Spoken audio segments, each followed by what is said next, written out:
Hello, I'm Barney Maunder-Taylor, and in this video I'm going to show you how to make flat pack dodecahedron. So what is this? Well, here's a dodecahedron. It's a special sort of 3D shape that's made of 12 regular pentagons.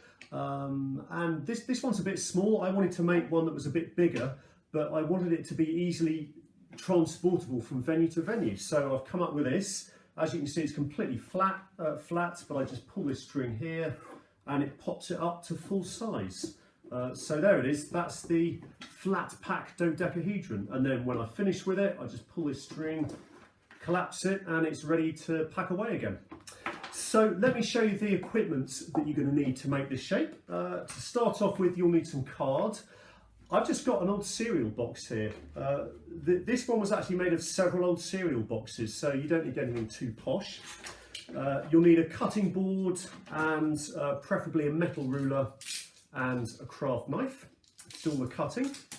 To do the sticking together, you'll need either tape, I've used this gaffer tape, or glue, depending on whether you want to stick the pentagons together using cardboard flaps, or I just tape it together.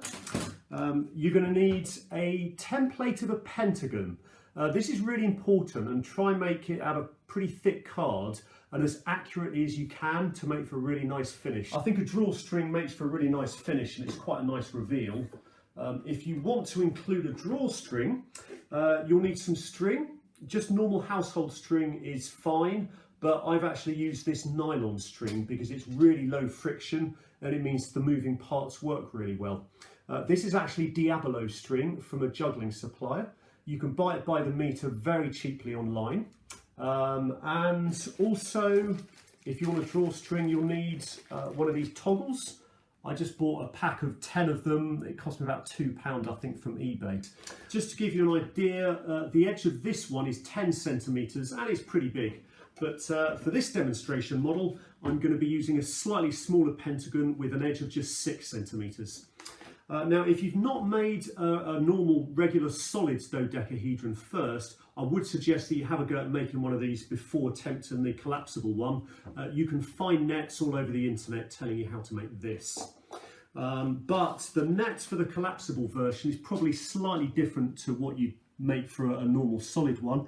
You're going to need 2 identical copies of this, which is 6 of the pentagons. So I'll just show you how I make that. I've got my template here. If you're lucky and you've got a really big piece of cardboard, you might be able to make that in one go. But if you're using cereal boxes like I did, then you want to avoid the creases in the cereal box. So you'll probably have to just make a couple of pentagons in each time. I'm just going to make sure this is really nicely lined up. And then stick them all together using gaffer tape or by attaching some cardboard flaps and using some glue. So yeah, etc, etc. So let's assume that you've now made 2 of these. The next thing you need to do is to score along all the edges really carefully. So I've just got one more of these left to do, which I think is this one. So you get a craft knife and you want to make sure it folds really nicely. So I'm just going to gently score along there, and then I'm going to make sure all the folds are really nice and neat. Okay, that's good.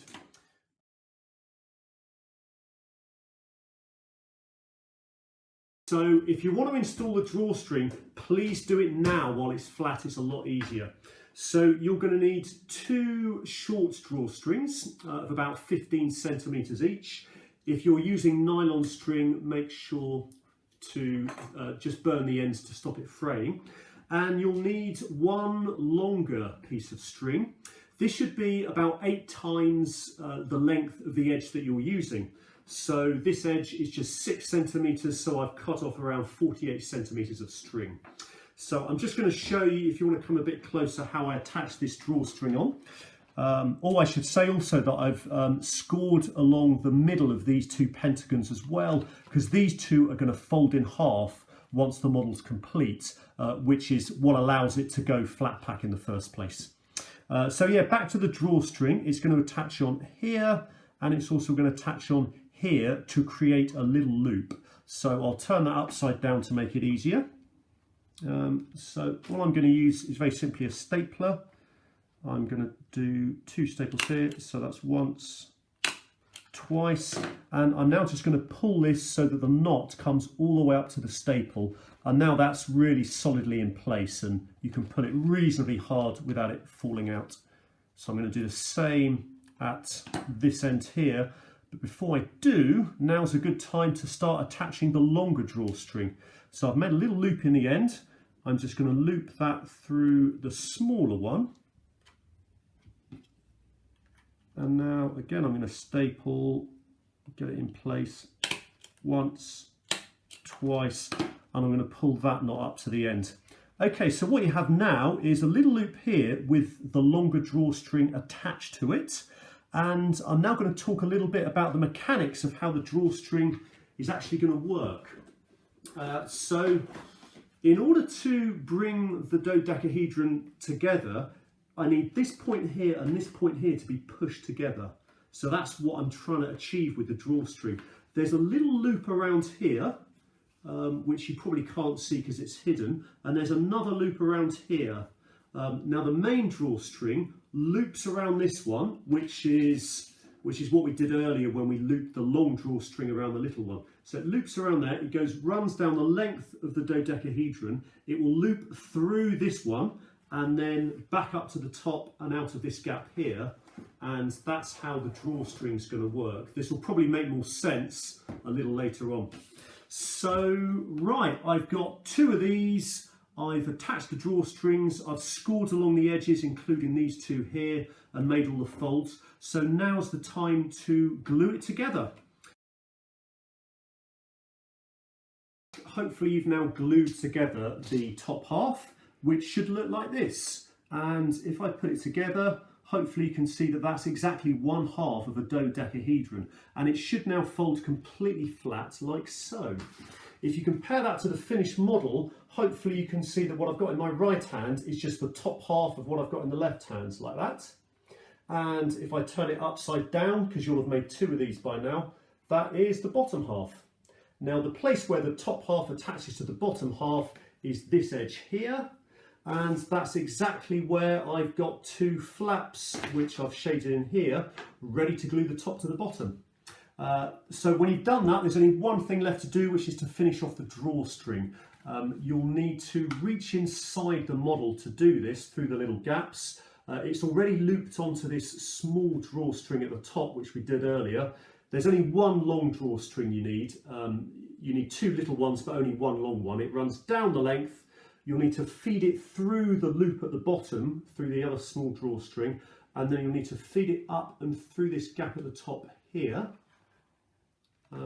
So it runs the whole length and up again, and then the only thing left to do is to feed a toggle on the end like so, and the model will now be completed, and you should now have something looking like this.